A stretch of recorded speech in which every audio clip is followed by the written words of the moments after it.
À l'occasion de sa première descente dans le Congo central pour sa réception officielle, le premier souverain pontife d'Isolélé Pungu Isaac est attendu à Matadi pour sa réception officielle pour les comptes de la province du Congo central. Le fidèle cassiciste de cette province se réjouit déjà de son arrivée.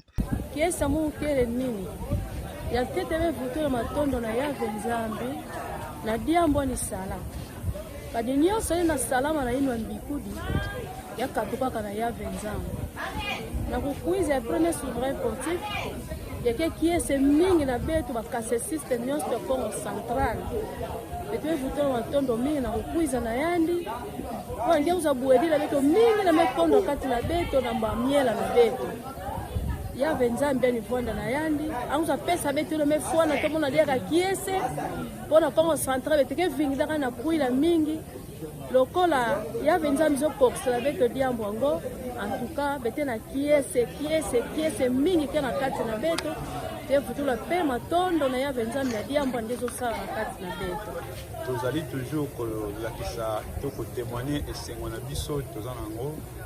La première souverain pontif à la ville de Matadi. C'est la toute première fois depuis Azaki consacré comme premier souverain depuis l'intronisation naïe Balboso Alinkoya Otala biso awa na Congo central précisément la ville de Matadi. En tout cas, on est sengo poste na biso mukolo ane kusama pe Yahweh apesa biso yango na sengo na kimia nyonso o tozwa mapamboli kouta ye moko Yahweh na nzela ya bakola na ye. Qui est ce mosquée na mou surtout mou yaï. Qui est ce mosquée na mou ya kuluta de parce que c'est la toute première fois que tout le monde tata bete de premier qui là bas. Mou yaï lokola bete bete kukuiza bete kuzaka. Donc muza bandive nini vedo ki mukena yangala la mingi donc kuzana yavana ngizulu nandi yavana ya mbote kati na bete bete bete pressa na kuyamba yani. Nous rendons grâce à l'Éternel notre Dieu, le Seigneur de Seigneurs, Yahweh,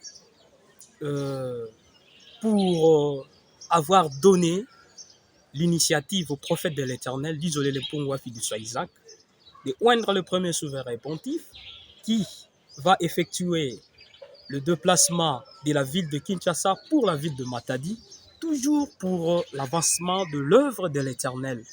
Nous, cassichistes de la province du Congo central, particulièrement de la ville de Matadi, nous attendons cette journée impatiemment. Nous attendons cette journée dans la prière, que l'Éternel fasse en sorte que le successeur du prophète, le premier souverain pontife, arrive dans notre ville. Nous savons que quand le successeur du prophète va arriver dans la ville, notre ville sera bénie. Donc nous attendons l'arrivée du premier souverain pontife. Nous sommes contents, nous attendons qu'il nous arrive dans la ville de Matadi. Et écoutez cette parole de l'Éternel, cette parole qui nous fait vivre, cette parole qui nous vivifie, cette parole qui fait en sorte que toi et moi, cassistes, aujourd'hui, nous sommes bénéficiaires de la grâce de ce Dieu-là, l'Éternel Dieu. Donc, nous attendons le 27, l'arrivée du premier souverain pontife. Merci. Betokana kesi ya kuyamba premier souverain pontif a na mbanza ya Matadi na paroisse ya Kikanda beto jeunesse ya paroisse ya Kikanda ya Congo central nyonso betokana kuvidila tata beto na kesi nyonso. Merci. Tokana kesi mingi na kuyamba le premier souverain awa na mbanza ya Matadi. Tokana kesi mingi ntila ya mbote anikuza na yenge nyonso. Tokana kuyamba na mabuko ya kuzibuka. Teke bana ya Ebenem na nzola ina yani mosi tata betu tadisara betu yao tuna kuyambila yani na yenge nyonso ona kuyaya son éminence premier souverain pontife le 27 mars awa na mboka Matadi. En tout cas toujours que sengo makasi ya moto jongsi matondi mingi na ya Njambe na tina likambo yango ya Njambe asunga ete ko yana ye ezanga maboko na ya Njambe yeme ya mema komisa ye na ndenge malamu manso oleka awa bazala pona nkembo pe lokumu na ya Njambe to jongisi matondi mingi pane ya ope paye mohumbu ne musakuli na ya Njambe na ndenge permettre son éminence le premier souverain pontife aya kotala biso wana province de Matadi. Merci. Na nkombo ya nkolo yawe tozali kozongisa matondi mingi epai na yawe na ngonga oyo azali kobongisela biso oyo ezali koya ya milili ya le 27 na kozela ya arrivé ya le premier souverain pontife na mboka ya Matadi tozozela ye na esengo mingi yawe akoba kobatela ye mpe yabatela biso le journée yango ekokana kimia na esengo mpo esengo oyo tozali na yango eleki monene mingi.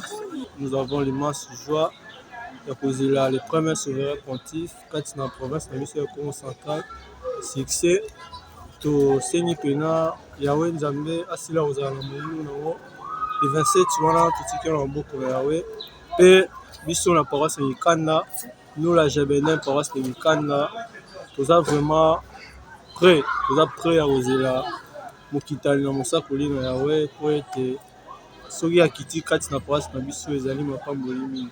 Merci. Na nkombo na nkolo yawe kimia na nkombo na nkolo yawe en tout cas biso bandeko ya Matadi toza na esengo mingi na programme oyo euti kosalama banda kuna na kati ya ville ya Kinshasa na arrivé ya premier souverain pontife awa na ville na biso ya Matadi. Biso bana Matadi toza na esengo mingi ya kozela ye moko le premier souverain na arrivé na ye awa na Matadi. Yango wana totombele boyeli moko ya malamu tozozela ye mpena na esengo. Biso bana Matadi tosepeli mingi na likanisi yango ndenge ezwamaki na ntina ya arrivé ya le premier souverain. En tout cas biso bana Matadi toza na esengo tozozela ye mingi tema moko ya kofungama. Tozali na esengo mingi ya arrivé ya premier souverain pontife na paroisse de Kikanda, particulièrement na Congo central.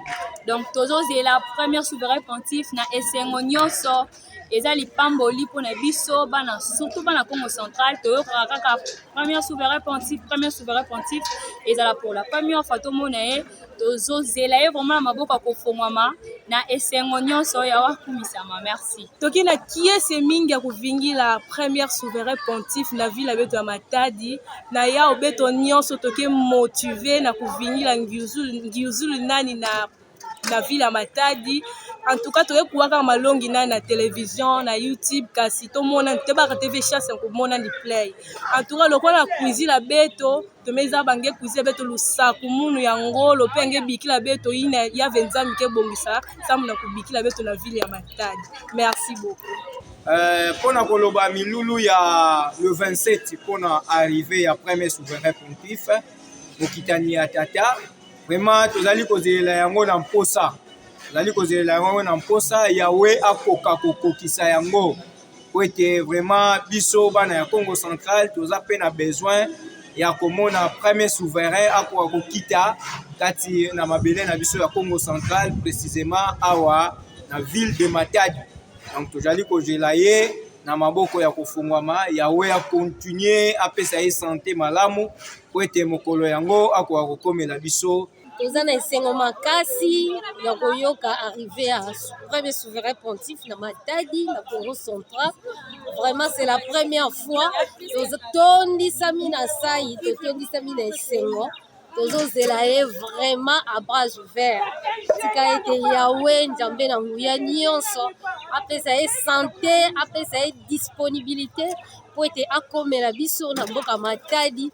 Tokozala na sai makasi ya komona ye ya koyamba ye po ebele bayokaka kaka premier souverain mais nanu bamona ye te et surtout bana oyo ya mikie.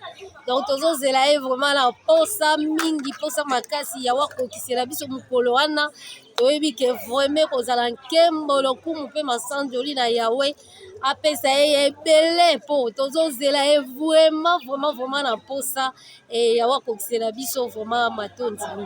C'est une joie immense pour les fidèles de cette province qui l'attendent à bras ouverts.